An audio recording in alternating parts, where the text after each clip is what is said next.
跟住俾電視台係咪？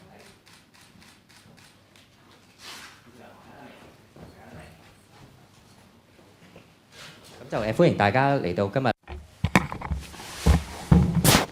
Welcome to the year-end press conference of the House Committee. The chairperson and the deputy chairperson will speak, and then there will be time for questions and answers. First, Dr. Starry Lee will speak.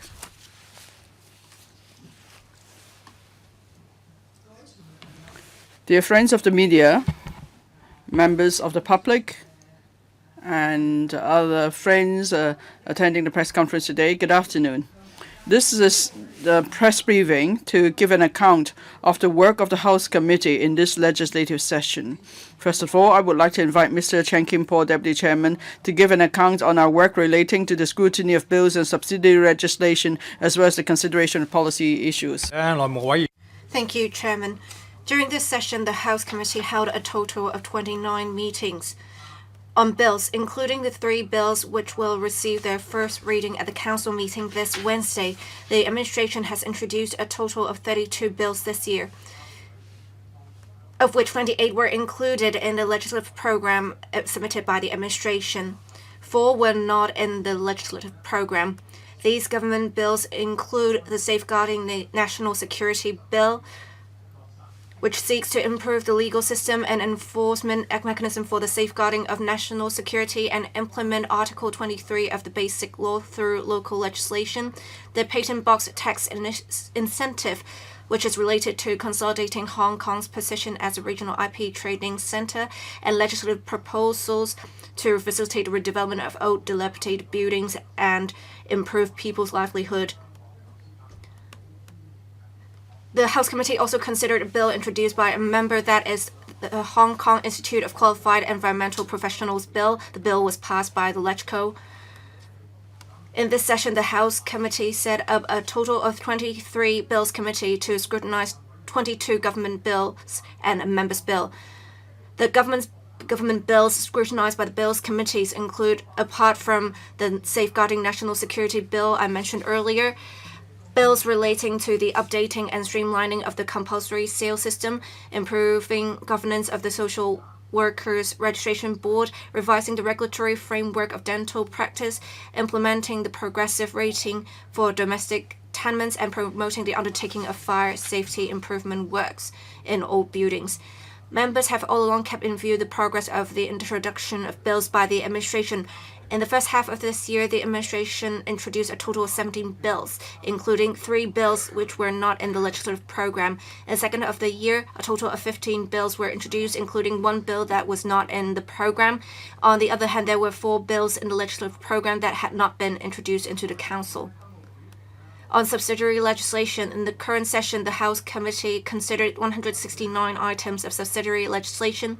The House Committee set up a total of 10 subcommittees to study in detail 25 items of subsidiary legislation, including those relating to designation of frequency bands and spectrum utilization fees, the risk-based capital regime and insurance intermediary fees, as well as the reduction in liquor duty.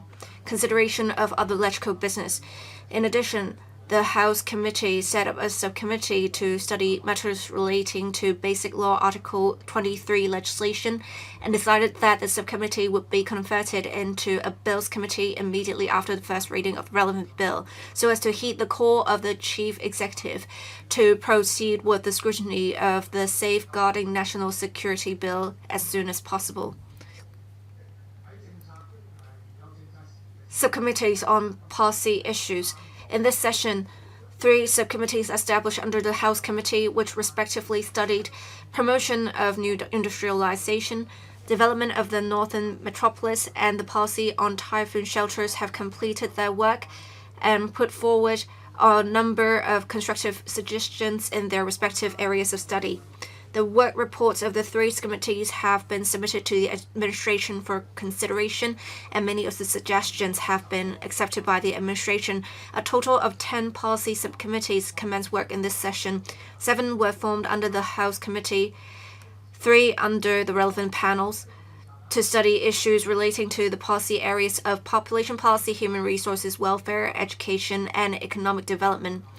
There are 3 subcommittees on the waiting list for activation. Regarding the figures mentioned earlier, please refer to the document issued by the Secretariat for details. Thank you. Thank you, Deputy Chairman.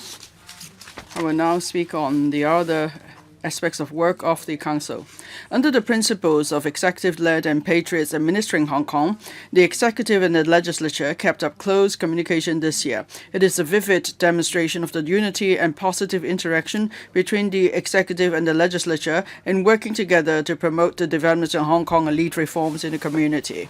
In this session, the best illustration of the positive interaction between the executive and the legislature is the joint effort of the government and the legislative council, in taking forward the scrutiny of the Safeguarding National Security Bill with great efficiency. At the end, the bill was passed unanimously and the void of the SAR in safeguarding national security was filled.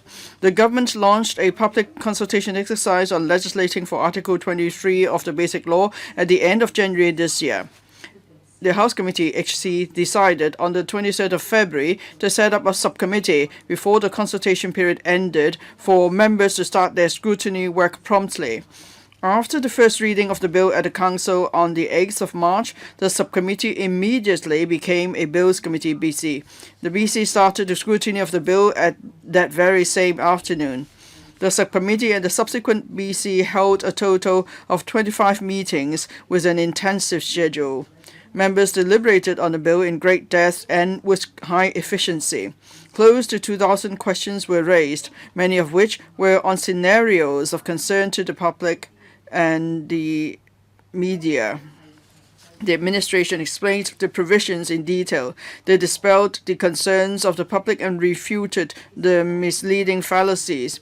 The administration also took on board members' views as appropriate and proposed a total of 91 amendments. The bill was passed unanimously by the Council on the 19th of March.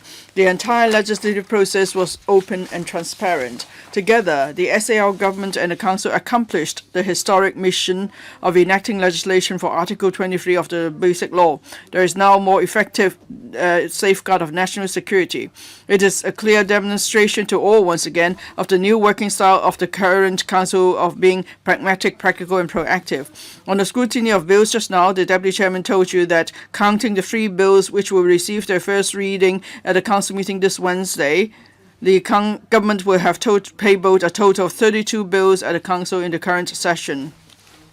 The scrutiny of 13 bills started in the previous session but has yet to be completed. In total, the Council has so far deliberated on and passed 32 bills. Many of the bills seek to promote development and benefit public's livelihood. The second reading debate on 2 more bills on the security of payment for the construction industry and the provision of tax deduction for expenses incurred in leased premises reinstatement will be resumed at the Council meeting this Wednesday. Counting the 2 bills in the first 3 sessions of this term, that is the 7th term of the Legislative Council, we will have passed a total of 83 bills. That's 27 bills more than the same period in the 6th Legislative Council, an increase of 48%. That shows that after the implementation of the principle of patriots administering Hong Kong, the Council is finally set free from political bickering, and we are seeing the new style of being proactive and pragmatic. Now, the scrutiny of bills is an important constitutional function of the Council. In this legislative session, the Executive and the Legislature have delivered an outstanding report card on our proactive and productive legislative work. In the course of deliberations of bills, the members and government officials exchanged views and sought consensus while remaining sensible and rational in striving to perfect the bills. I mentioned the Safeguarding National Security Bill just now. Members also considered another bill, the Social Workers Registration Amendment Bill 2024, with the same efficiency and quality. The administration again took on board the views of the Bills Committee and proposed a number of amendments to further improve the governance of the Social Workers Registration Board so that the board will be able to safeguard public interest and national security more effectively. Another example of members striving to address the pressing needs and aspirations of the public is the Land Compulsory Sale for Redevelopment Amendment Bill 2023. The bill seeks to promote the redevelopment of old and dilapidated buildings. During the scrutiny of the Bills Committee, members discussed the legislative proposals in depth and put forward many constructive views. In response to the views of the Bills Committee, the administration proposed various amendments to enhance the support for minority owners affected by compulsory sale, streamline the legal procedures of the compulsory sale regime, facilitate applications for compulsory sale of adjoining lots, and so on. All these examples show that when scrutinizing bills, members will actively play the gatekeeper's role and ensure that legislation passed is pragmatic and effective in easing the suffering of the people, improving their livelihood. Counting the 3 bills to be introduced to the Council this Wednesday, the government will have introduced a total of 10 bills into the Council this month. The Chief Executive has also announced a number of legislative proposals in the policy address this year. Among the proposals, there are the Post-Secondary Colleges Ordinance, which will be amended to promote the development of an international hub for post-secondary education, the legislation to regulate the use of hydrogen as a fuel in promoting the development of new technology, the amendments to the Electronic Health Record Sharing System Ordinance to enhance the quality of public and private health care services, amendments to the Supplementary Medical Professions Ordinance to bring qualified and non-locally trained supplementary medical professionals to Hong Kong, and also the amendments to the Firearms and Ammunition Ordinance to prevent organized crime and terrorist activities. The coming year will be the last session of the 7th Legislative Council. There will surely be an even tighter time frame for considering bills. Members will certainly remain committed and diligent in discharging their duties. They will keep to a high level of efficiency in scrutinizing legislative proposals, but they will also remain prudent and detailed in their work.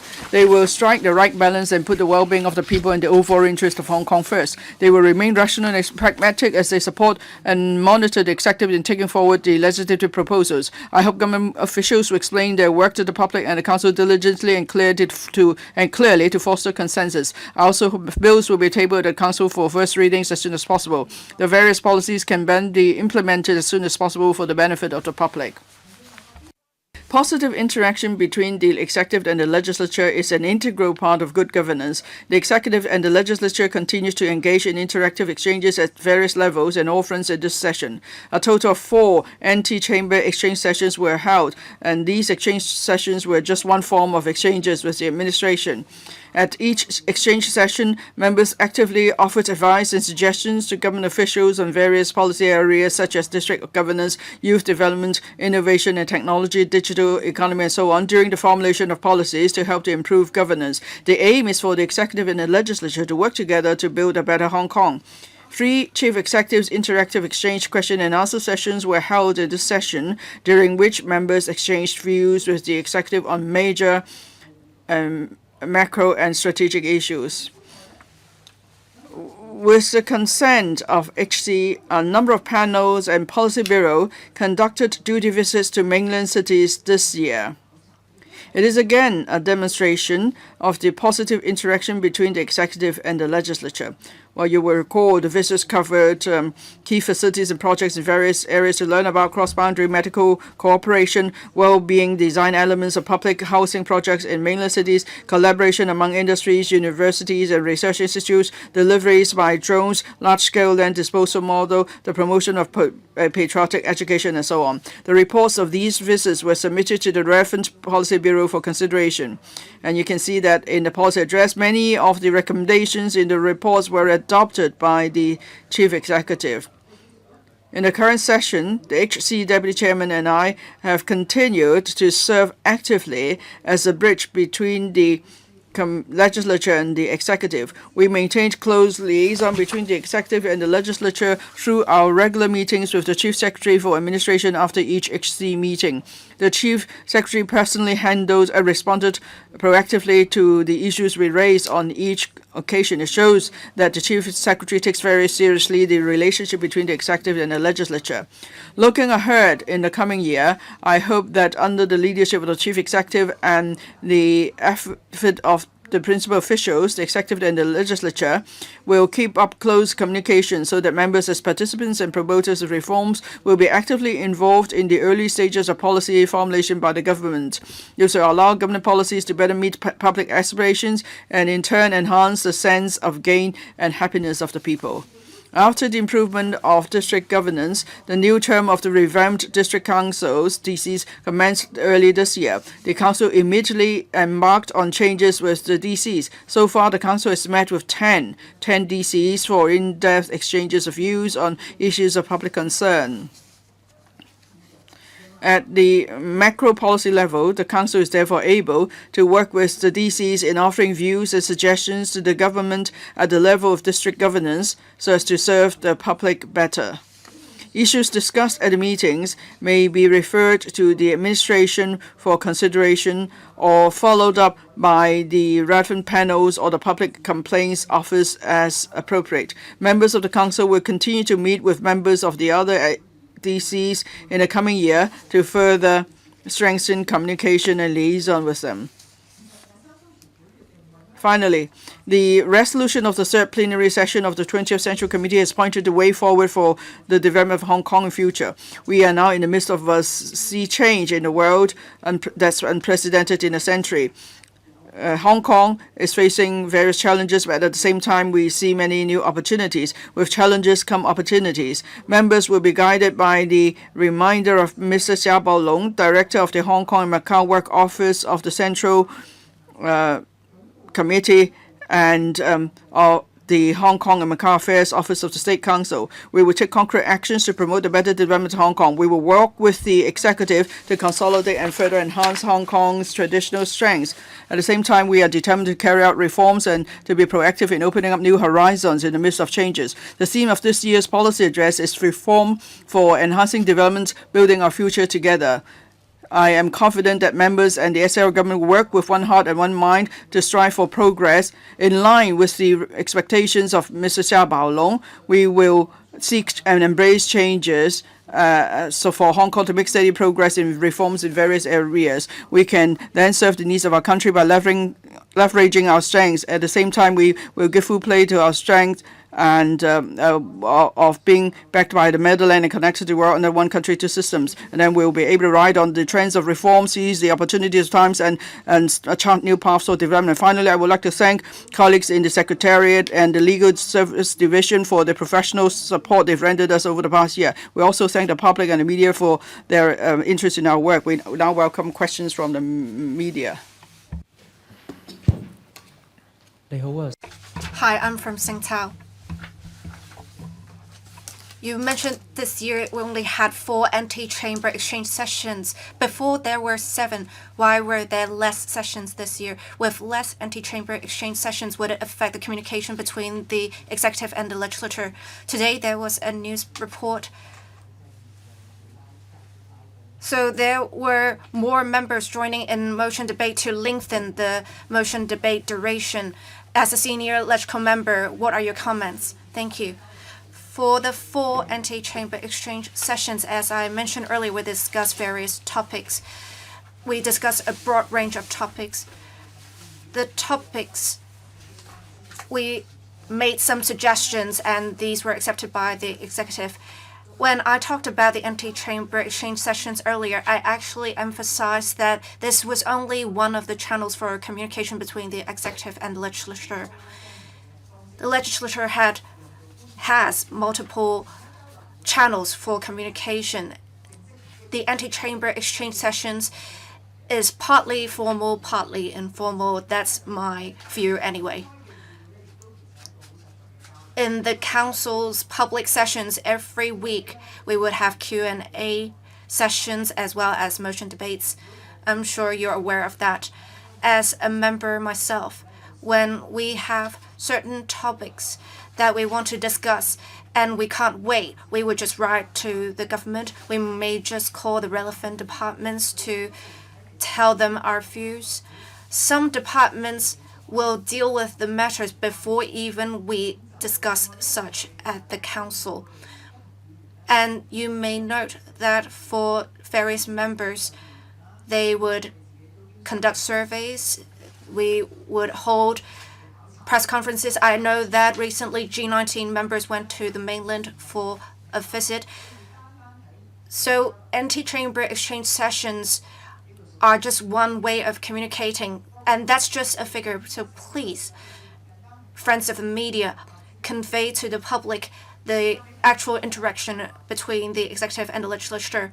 On your second question, for each member pressing the request to speak button, they would think about whether they want to speak, whether they are going to speak, what they're going to speak on the topic. And I believe every time members had concrete views for the reference of the government. I myself have also participated in the discussions of the motion debates, and I note that members' views were quite concrete. We were trying to make preparations for the 15th five-year plan, and therefore members had many views on that. We have been in operation for almost 3 years now,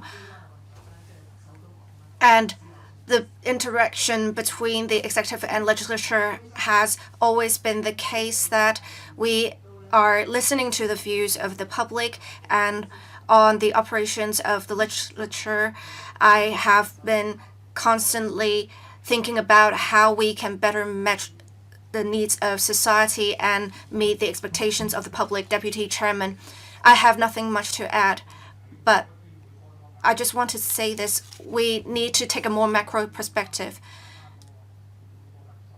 In the past 3 years, there were frequent interactions between the executive and the legislature. As for your second question, well, it's not the case that members can speak without any preparation. So I think some would choose not to speak, some would choose to speak. Different members had different views to speak. So that's my take on this. Thank you. Any other questions? I'm from Now TV. I want to ask the chairman, Mrs. Regina Ip said that for a particular panel meeting, when less than 3 hours, 4 items were discussed. So should we need to do more to strike a balance to prevent something like this from happening again? Another thing that I want to talk about is that the government is in a tight fiscal position, but we need much money to take forward various projects. So I want to ask, what are your views on the spending of the government in future and on the decrease in salaries for civil servants? Thank you. On your first question, I have communicated with the government on Mrs. Regina Ip's observations, and the government conveyed a clear message. For the arrangements of the meeting agenda, it has always been under the purview of the Legislative Council.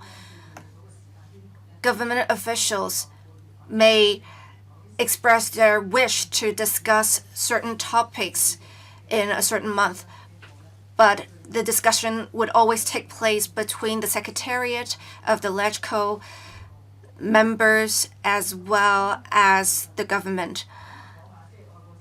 Let me say this, with Patriots administering Hong Kong, the Legislative Council, we have 90 members.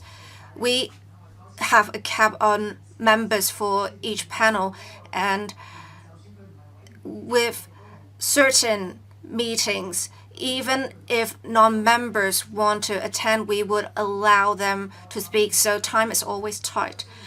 I'm sure the government would understand if additional meetings are to be held or when the duration of the meeting is to be extended. That may happen and that may be necessary. I suppose the relevant chairman of the panel would have to make a judgment.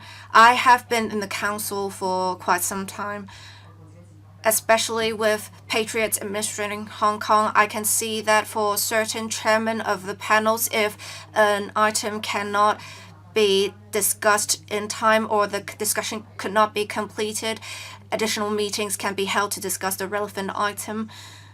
I guess based on the actual circumstances, we would want to make sure the bills of the executive or the relevant matters for discussion can always be discussed fully and that members could express their views. Deputy Chairman, I do not have any other views on the first question on the budget. We would always write to the Financial Secretary on this. But I guess from a general perspective, it is always about how to make public money make use of public money fully. For example, with us releasing 5,000 housing units, that would already be saving $5 billion. And with various government subsidies, it takes up much public money. We really have to make sure public money is used effectively.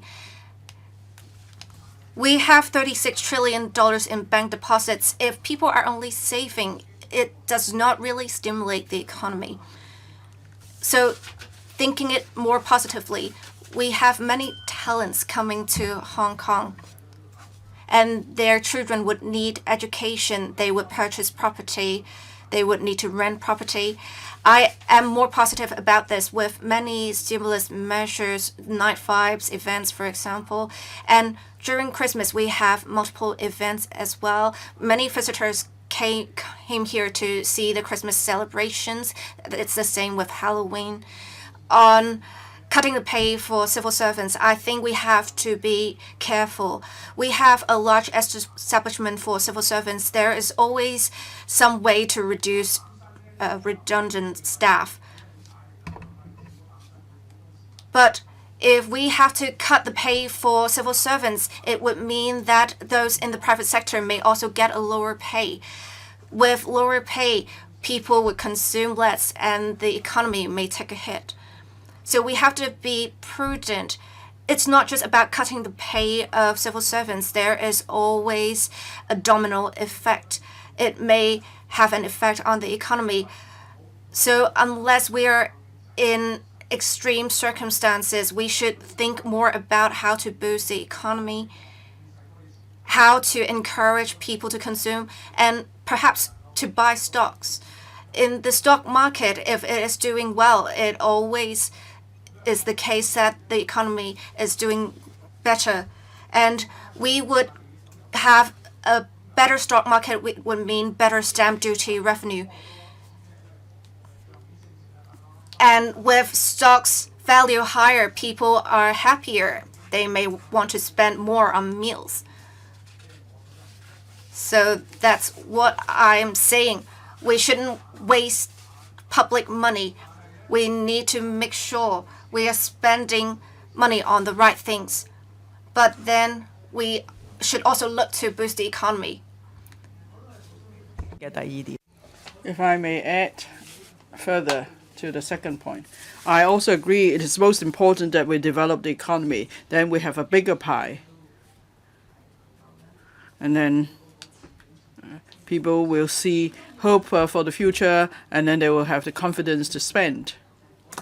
Of course, the public want the government to make savings and to generate new sources of revenue. I've always suggested that there's much room for improvement in digitization on the part of the government. Now, some procedures could be carried out by AI, and there could be digitization, and then we could streamline processes. At the same time, maybe we could also make savings in cutting certain projects, because the policy address always proposes projects, but there's no mention of cutting certain projects. I think we need to streamline processes. LegCo is doing the same. This morning, the LegCo Commission was considering such as issues, and you can see even with the new president of the U.S., he's appointed someone dedicated to the task of enhancing efficiency. So we need to make the most of AI and technology to improve efficiency. At the same time, we can then streamline processes. And that would take some pressure off civil servants. That's the second point. Third point, well, I think if possible, the public would like the government to freeze the size of the civil service, and then they must streamline processes, as I mentioned. Now, in each policy address, there's suggestion to have additional duties for civil service, but at the same time, we should consider reducing certain duties. And with civil service pay, we really have to tread with caution. If there is no detailed study, we really have to consider the domino effect and how it will affect civil service morale. So I think we should first start with streamlining processes. Thank you. Any other questions? If not, that's the end of the press conference. Thank you very much. Thank you so much.